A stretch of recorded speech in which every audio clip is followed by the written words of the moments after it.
At least it's turned nice and sunny now. It was a bit cloudy earlier on, but there you are. You brought the sunshine with you. First thing is the emergency announcement, which I will read. Should be required to evacuate the building, would you please leave the building via the nearest available exit?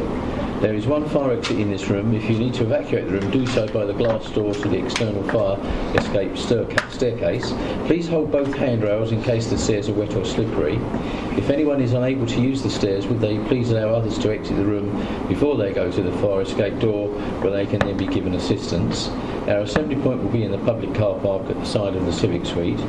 Please not delay your evacuation by collecting any belongings. Please do not return to the building until given permission to do by council staff.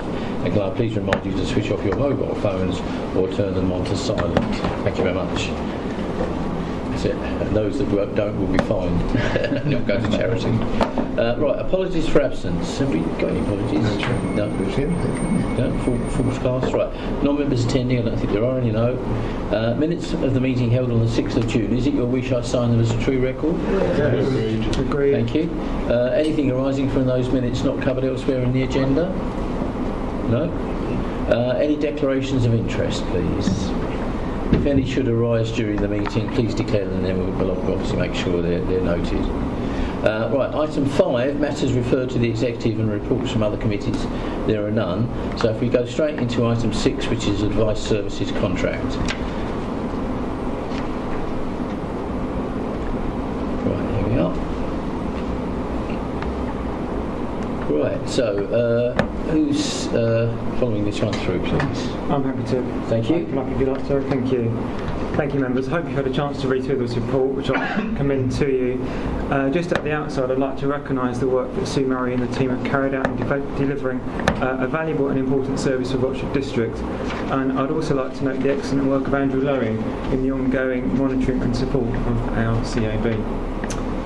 We do need to go to the market as the current contract expires next year. And just like to pick up some highlights in the report for you if I can, particularly section 3.5. The current advice service contract has demonstrated its value for money. In 16-17, for every pound invested by the council, £51 was returned to the local economy, which saved the council £2 for every pound, and the wider public sector £11 in cost avoided. Indeed, in 17-18, local incomes have been increased by an estimated £486,000, primarily through identifying additional welfare benefits, and clients themselves have gained £19,000 in reimbursements, services and loans. I think we'd all agree these are fantastic savings for our district. In addition, in 3.6, I'd just like to draw your attention to the analysis that's been undertaken on the impact of the reduction to the value of the contract. Even a 10% reduction in the price paid by the council to the service would result potentially in 350 to 400 fewer clients a week, and a 15% reduction would mean 650 fewer clients a week. So I think there's a great risk for us if we felt that we should be reducing the value of this contract because of its benefits to our district. Finally, I'd just like to draw members' attention to some of the data at the back of the document if I can, the monitoring that's been carried out. Particularly section 6.6, which shows the spread across the district is very good. I think that's one of the positives about our service. I do recognise that it's slightly low in Foulness, the Wakerins and Roach South, partly because residents do use the South End service as well as our own.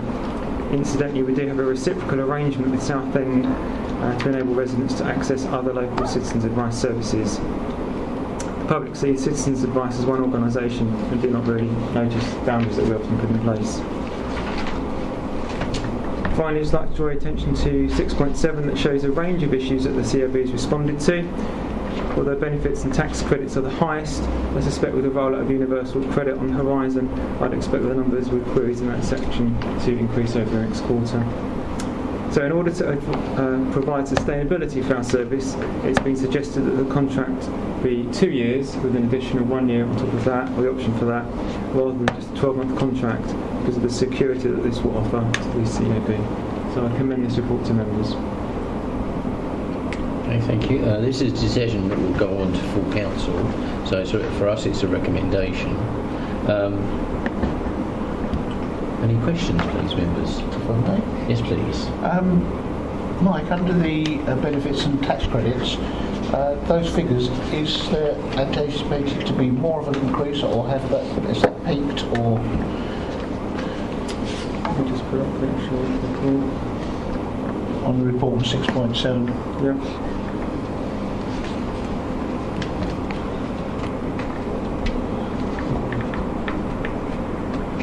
So you can see where it has increased. It does dip slightly, but what you've got here is the performance data for each of the last quarters within the last year, and you can see where that does.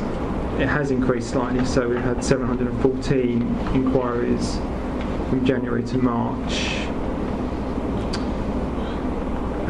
which is up from 490 in the previous quarter. So there has been a definite increase in those that are accessing the services around that. And you can also see there's been a slight increase in numbers accessing unemployment as well, and debt.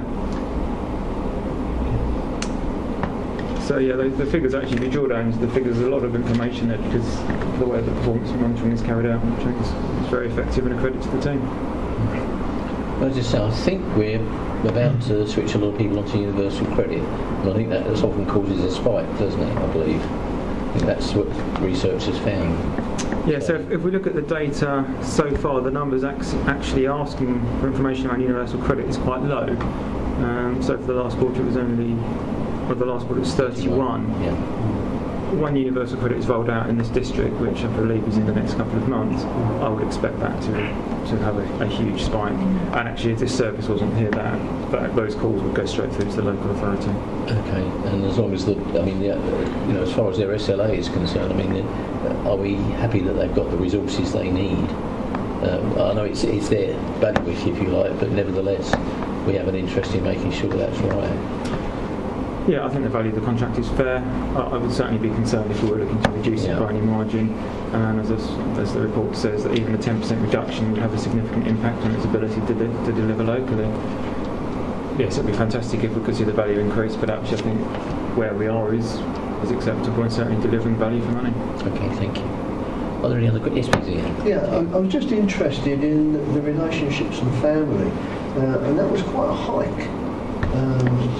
In that last quarter, I just wondered, obviously that probably does have quite a lot to do with benefits and tax credits. I'm guessing this, but I'm sure it does have an impact because it's obviously saying it could be counted in various other areas. So I'm just wondering, that's quite a large hike. Yeah, the things that are going on there. From memory, we actually spoke about this at the recent performance monitoring meeting, and one of the reasons for that was suggested was actually because of the Christmas effect. Holidays, because families become under a lot of pressure around Christmas time in terms of money going out, in terms of relationships, seeing other family members that they may not always see. So that actually tends to have a bigger impact than you might think on some of our local residents. I'm not saying that explains such a big hike, but it certainly is a factor at that time of year. So it's a seasonal thing. Okay. Are there any other questions? Yes, please. Yeah. Thanks, a good report. I'm quite happy to support it, and particularly the 2 years, which will help give them the stability. Just a point that's often made in terms of resource implications. £70,000 cash, but there is a tangible value to the other resources that we give them, and for us to appreciate what the full value of our contribution and support is. I would like in future to see an indicative value allocated to the accommodation, please. Accommodation, car parking, heat and light presumably as well. So yes, I think there's a value to all of that, and it's worthwhile stating that in the report just to give a clear value as to what's being given. Totally agree, yes. Chairman, would you like that information to feed into the council meeting next week? Yes, I feel that can go to full council. Yeah, I've actually spoken with Andrew and Matt about that this week. The estimated figure will be about just under £6,000, and that's based upon the contract, isn't it? That's per annum, isn't it, Matt? Yeah. Yes, please, sir. Through you, Chair. Mike, can we actually drill down into the client profile, down to parish level, or is that not available? members? We can, if there is a specific area that you'd like information about. Right. I think that's on 6.6, isn't it? No, that goes toward. Well, yeah, I think that's about as far as they can take it. No, yeah. my question is, can we Yeah. go the next level down? Right. I believe the CAP actually put a report out of their own, which lists parish by parish. Oh. I seem to I remember would have seeing. to check that if they'll be able to do that. I think I'll just want to question for what area you'd want that information for, because otherwise it'd become a data collection task for the CAB that, unless there's a purpose behind it or for a specific time period. I'm more interested in like the universal credit and the benefit side, and the unemployment. Chairman, there's another issue in terms of ensuring that the data is not, you're not capable of recognising the people involved in this. I think that's an important consideration which needs to Yeah, be forgot about taken into account. GDPR. I think the data does go down to quite a detail anyway. Yes. But perhaps, I mean, could that be provided in sort of BNC level, if you like, if it's available? Oh, well, there's two But questions. if, We can ask her what the lowest level of aggregation of data they can provide is. Yeah. That's the first question. The second question is we can ask them whether or not, if members are interested, whether they can provide something in P&C. Okay. Right. Okay, George? Thank you. That's fine. Right. Any other questions, please? Right, members accept the recommendation? Yep. Thank you. Right, next one is item 7, which is the implementation plan for economic growth. Gentlemen, is this a double act? Or is it? I think it is a double act. Chairman, the EGS 17 is the Council's adopted framework for promoting the economic development in the district. The implementation plan appended to this report sets out a clear framework on how the Council will carry out the economic regeneration functions prioritised within EGS 17. The 4 priority areas to encourage inward investment, to support business growth and retention, to develop skills and employability, to support new businesses. The plan covers the projects and actions that could realistically be undertaken to assist economic growth within the committed budget for 2018-19 and a continuation of the partnership working with the wider business community. It provides reassurance that the Council is committed to economic growth and helping businesses. It also establishes a framework to guide and how the economic growth budget will be spent within the current financial year, and that the following plan ensures efficient budget monitoring and best value.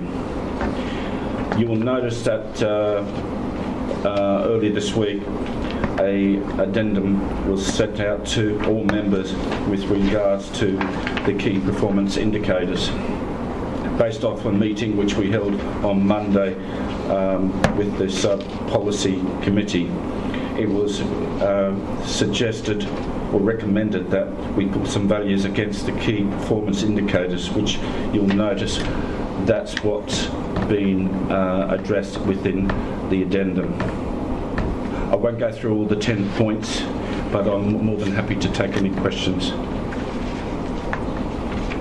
Questions? Yes, please, Simon. It's not a question, it's just a silly little point. Economic Growth Strategy 2017, is that a title that you use when you're describing what we're doing in outside bodies or other venues? Yes. It's just that our economic growth strategy is something that's forward-thinking, innovative, looking to the future and so on. And if you've got a title like Economic Growth Strategy 2017, you're in the past. And if there was a way of coming up with something a bit catchier, I think point taken. It might just help tiny little bit. Not a major strategic point, but talking about the future and mentioning dates in the past that just don't go together. No, point taken. I can take that back to the officers in question, and we can readdress it. Rose by any other name? Yeah, Absolutely. Yeah. No, I take that on board. Okay. One point I might raise, George, if I may. Yes. I mean, we've got multiple organisations that we deal with relating to economics. Yes. We've got CELEP, we've got all the other authorities, we've got South Essex 2050 now. Yes. And I think it's about the plans that we have fitting in and working in tandem. Perhaps that's the wrong word because there's more than two, but working alongside all the other plans that exist for economic growth, not just for Rochford, but within our region. Yes, we mentioned Southend in there a fair bit, but I just wonder about the other organisations that are out there that are promoting growth, etc., and how this fits in to their overall strategies. Now, presumably there have been talks with other areas, etc., and I know the economic development officers meet as a group and talk all these things through. So what I'm proposing is that, not in this particular plan, because I think there's nothing wrong with the plan we've got here, because it reflects Rochford, but in future I'd like to see a bit more evidence to show that we've actually considered some of those other plans that are out there and some of our partners we're working with to make sure that we're actually all pulling together for the same thing.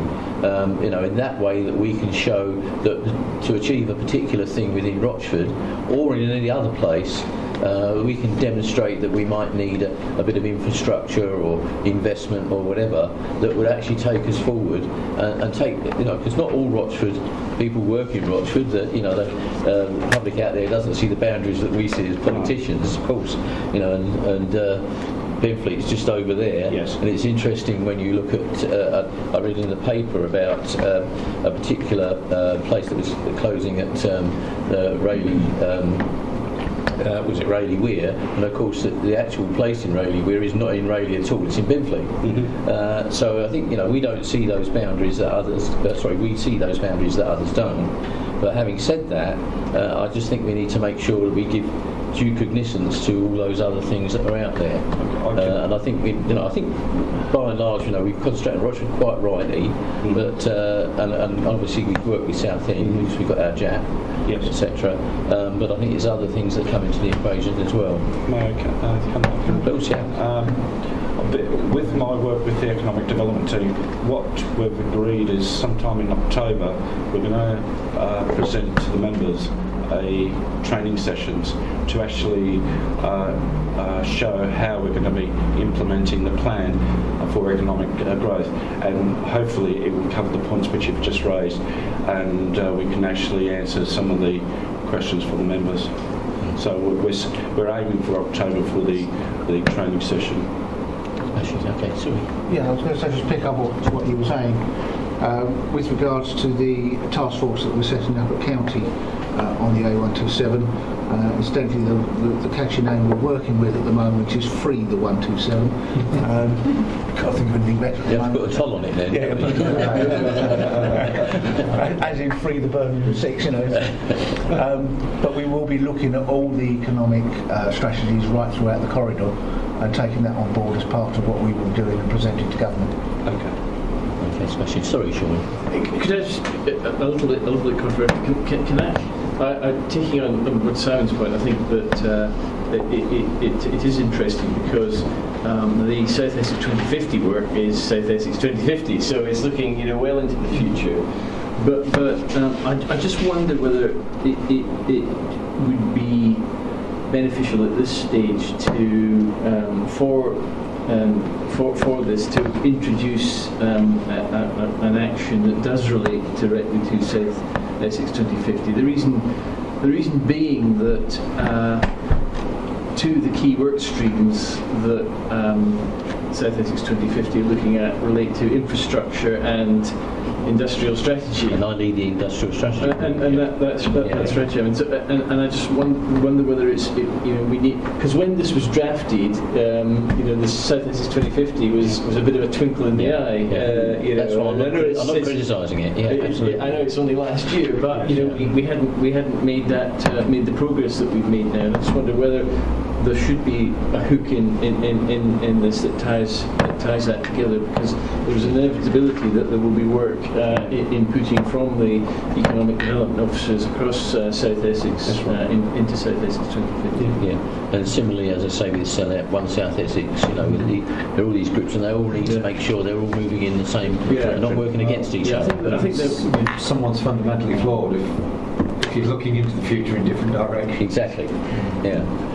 Ian, you want to come in? No, it's a very valid point, and I think the opening statement at 1.1, just that first bit, that subject to any comments by the executive, well, I think those comments are that we need to actually be looking at this economic development as gradually working towards the 2050 and how we're going forward on that. So realistically, that is the comment that the executive are making, and I think that should actually be in this document, that we're actually looking to implement forward thinking on all our economic development. So I think there needs to be an amendment on that decision, as we're going along, because I think that's important. I'm happy to take that back to the officers. With that, so they may want to work alongside their peers as well in some of the other areas. Just picking up on Ian's point there, I assume that it would be a live document and be looked at very regularly. What sort of regularity would you be looking at it at? Yearly? Something like that, yes. Yearly? Sorry, just for I accept that the document does include a reference to all the things that we've been talking about, and it does talk about representing local business interests in relevant meeting. But I think this is more than that, because this is not about representing local business interests, in something like South Essex 2050. This is about Rochford being, an active part of that of that initiative. And I think it's just making sure that we've got the right hooks and words in the document that reflects that. So I think as far as the comments are concerned, I think Ian's point is definitely a valid one. Yes. And those comments should go in as far as the minutes are concerned, to make sure that people understand that we're certainly giving that future consideration. And I think that's where we go. As I say, that's not a comment on anything that's been done. So I think what's been done is extremely useful. But I think it's the world out there is changing all the time. And if you think about where we were yesterday and where we are today, in certain aspects, things do change. So I think you've got to take that into consideration. But it is about making sure that we're not pulling, as Simon said, pulling one direction and others are pulling in another. I think you'll find that we're pulling together in the one direction.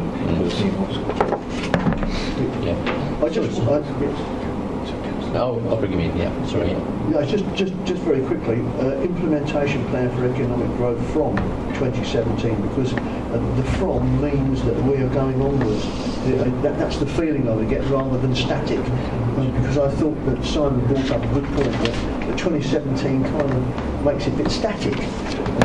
From gives it an onward feeling. I think John wanted to say something. Just on the technicality and I mean the point we picked up in the minutes, I think for the purposes of this report, the term Economic Growth Strategy 2017 was used because a strategy was produced in 2017, and what we've got here is the KPIs and targets.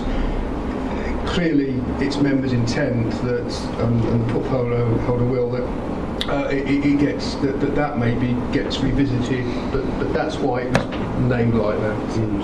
Okay, thank you. Sorry, Mike, I'll press you there. Just a question or query about one of the key performance indicators, number 6, number of followers on Twitter and tweets sent.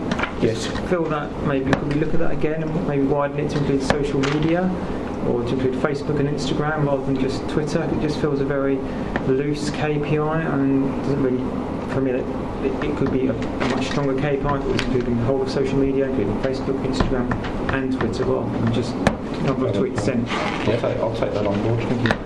Yeah, good point. Okay. So, subject to adding those comments, members, are you happy with the decision being recommended? And I think we would look to perhaps rename this in an appropriate way, which would be the same meat but perhaps slightly different gravy, maybe, and take it into the future. Okay, agree then? Yeah. Thank you. So that's item 7.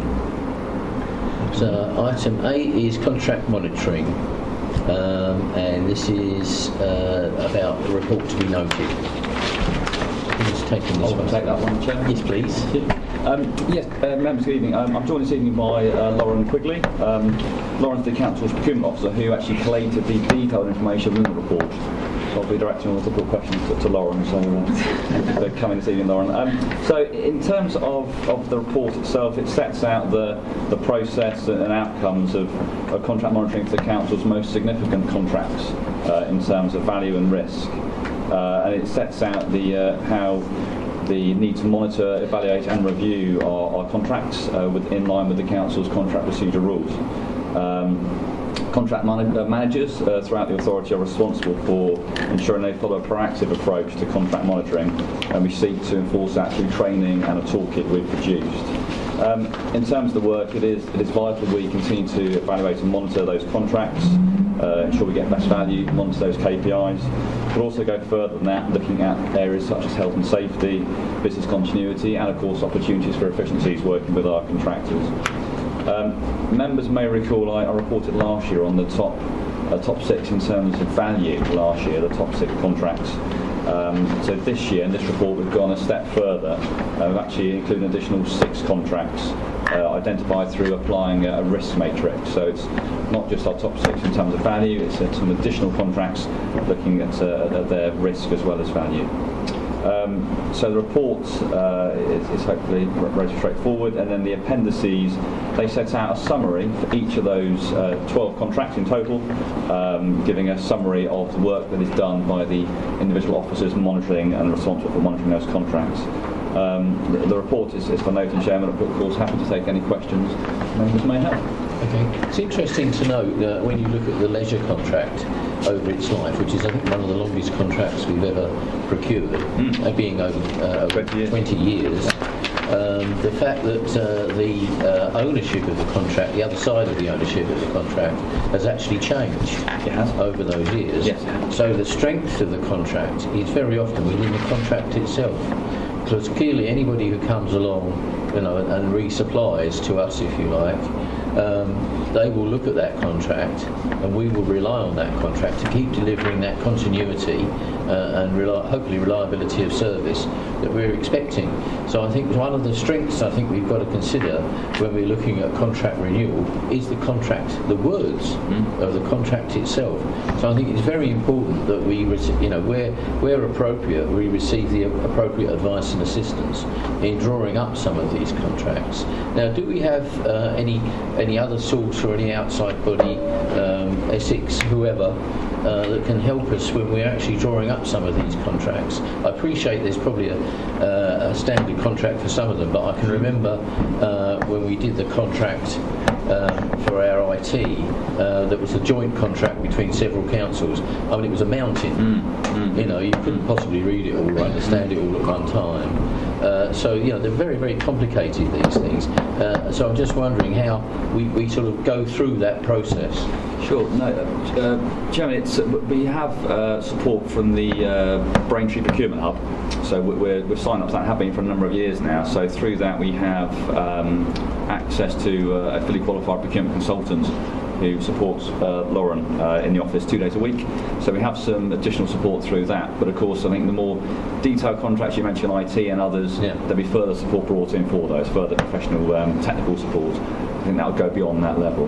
But certainly in terms of, it's interesting you mentioned the leisure contract, and that's it's an interesting question because the timing in terms of that, of course, I know. although we're 4 years out, away now. we're actually sort of have old started. enough and ugly enough to remember when we started it. Yeah. That's it. So although we are still just under 4 years out, it's starting now, and it started some months ago. We're looking at starting some soft market testing, some evaluation, talking to the market, seeing what's possible.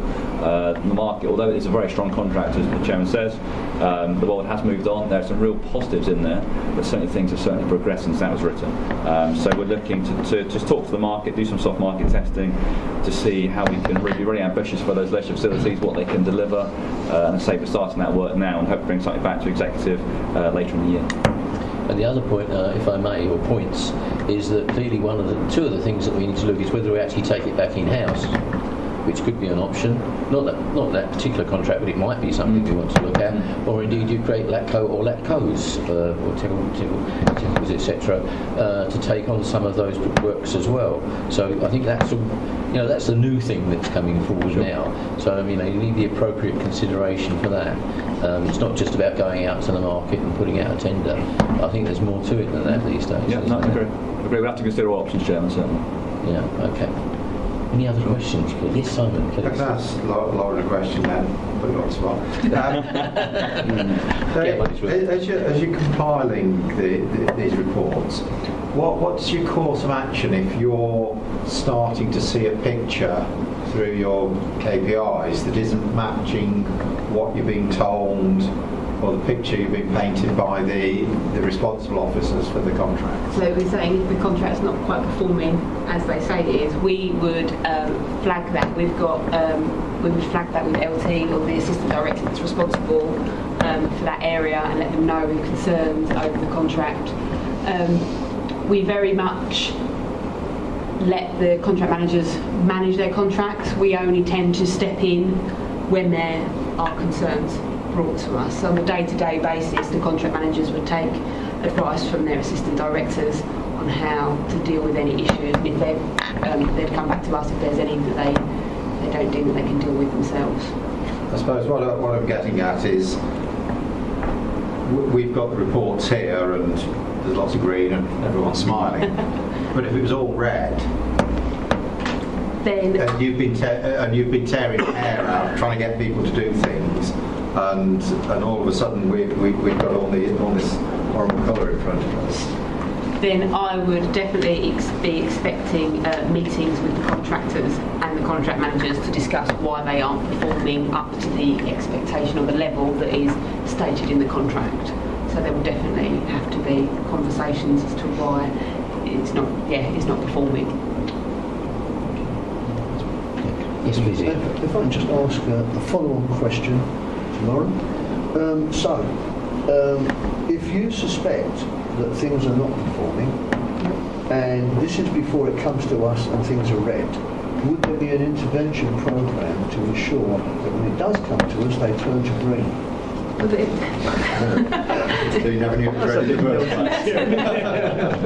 I would, as part of our standard contract monitoring, there should be regular meetings throughout the year. Yeah. Right. So I wouldn't expect them to suddenly turn green before they come to you.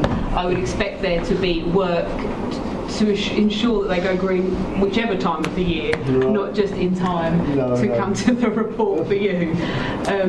But yeah, we expect officers to carry out regular meetings and discuss the performance of the contract throughout the year, whether it be quarterly, annually. I was just following on with Simon's dodgy question. But it's interesting actually, because when you have these contracts and the idea of of having an outside provider, the problem for us is, particularly with a long-term contract, is that if you're looking for efficiencies, unless you've actually built those into the contract itself, which we have done in the past, it's very difficult to sort of push efficiencies out where you've got a solid contract and they're delivering what they should do.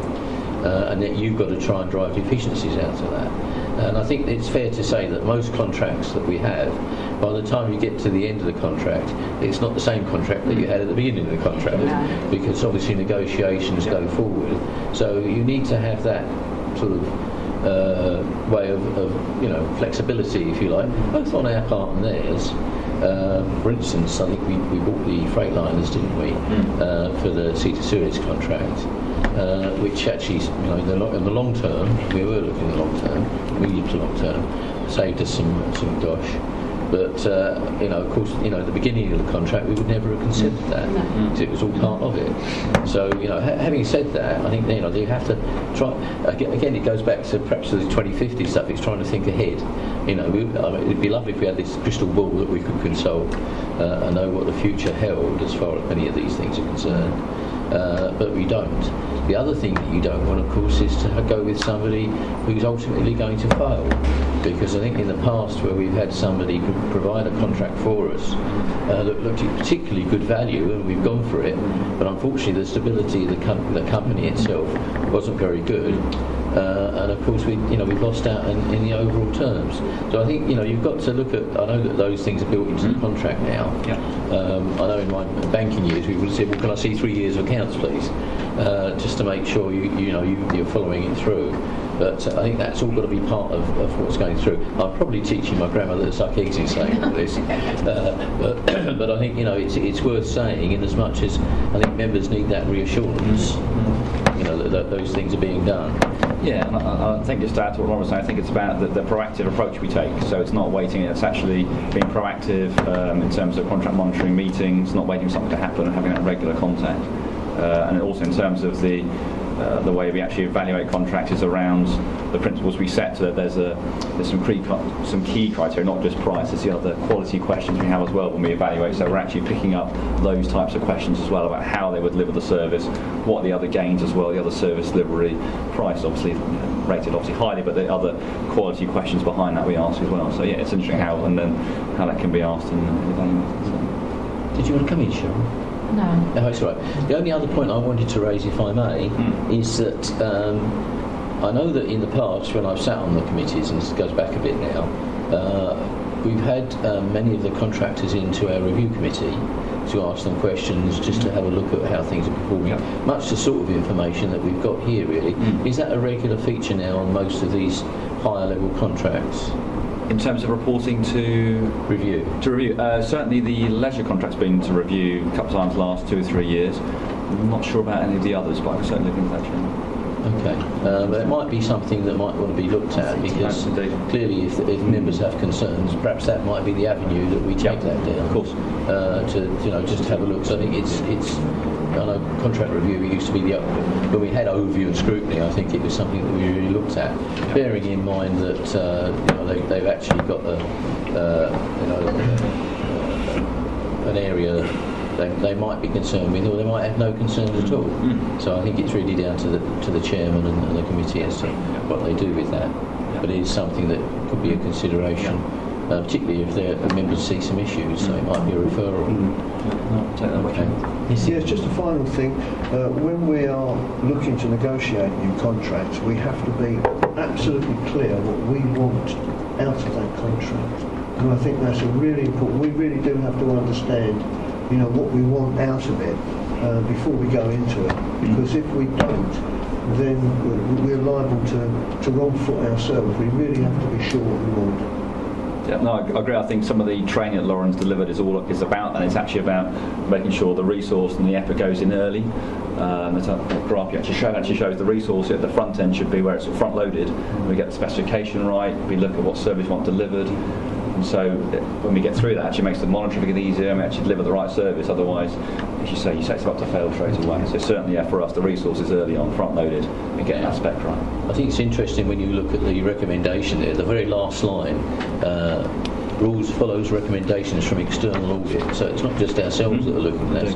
Clearly our external auditors are looking at these as far as the efficiencies and are concerned. So I think that's a consideration that we need to give, and obviously listen to any suggestions that they might make or criticisms. So I think that's something we really need to follow through on. So the audit committee, I think, has a role here, making sure that goes through. Okay. Any other points, please, members? Right. So it's just to be noted. Is that great? Thank you. And what we've got next is item 9 is the programme management.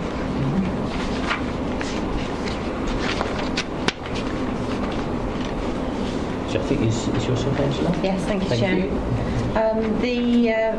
Members, the report, I think, is hopefully self-explanatory. The dashboard is produced in respect of the 2 gold projects that are currently seized of this group, namely the Housing Reduction Act work that is undertaken by the Assistant Director for Communities and Housing, and the ICT implementation project undertaken by the Assistant Director for Transformation.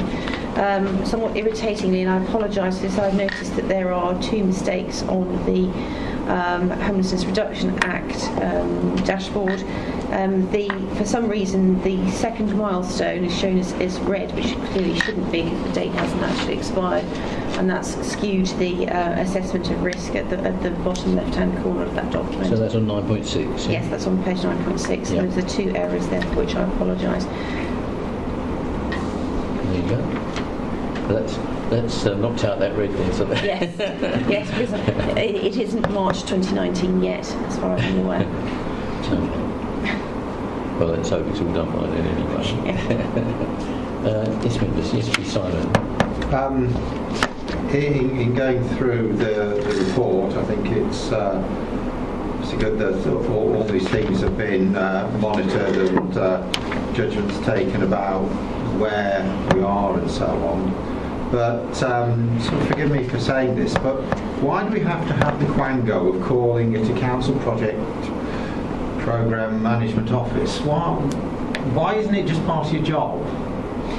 So the idea of the PMO, which is the more easy to pronounce short term, is to ensure that those projects which have a financial impact on the MTFS are held under particular scrutiny, so that they are reported separately to members and that they come to leadership team as a sort of first line of assurance in terms of making sure that we're delivering those gold projects in accordance with aspirations set out in the MTFS. I hear what you're saying, summarising it as they're important projects that need to be reported, but I'm still not getting the project, the fact that it's identified as a standalone, and in hearing some of the language that's described, and I've seen this in other reports as well, I think sometimes the language that we're using is getting a bit flowery and sounding a bit bureaucratic.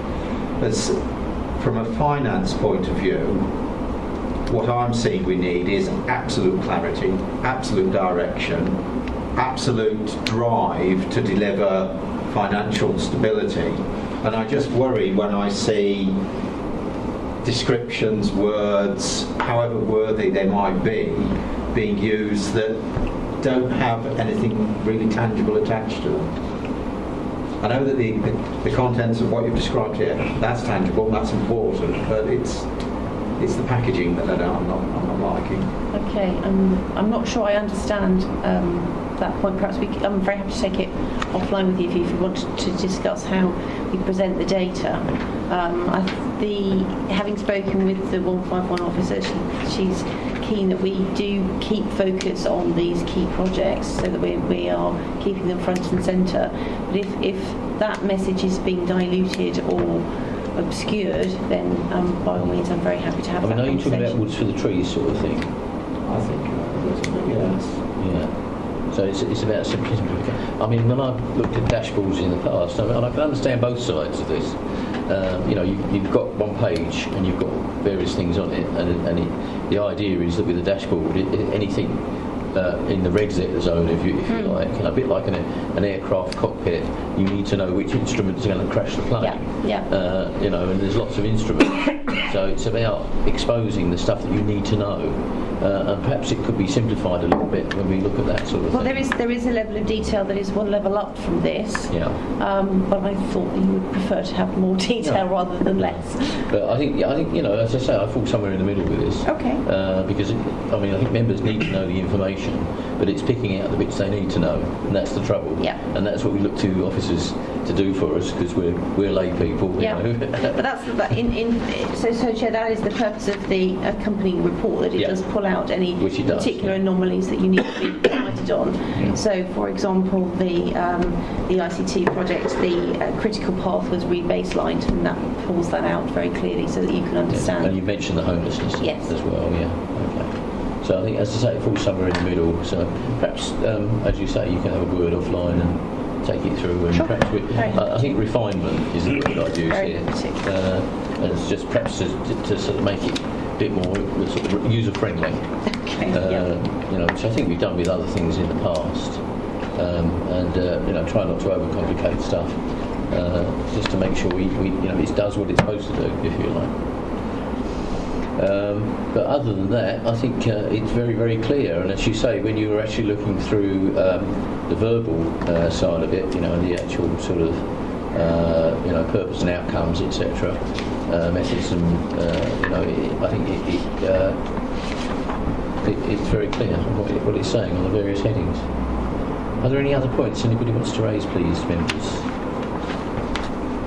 So members accept the report. Agreed. Okay, so it is right, you know, it's just the latest version of the project programme, so presumably you're looking to report this normally 3 months? Yes, quarterly. That's fine. And I think that's the last item, isn't it? Just Yeah, thank you very much indeed. Right, all done.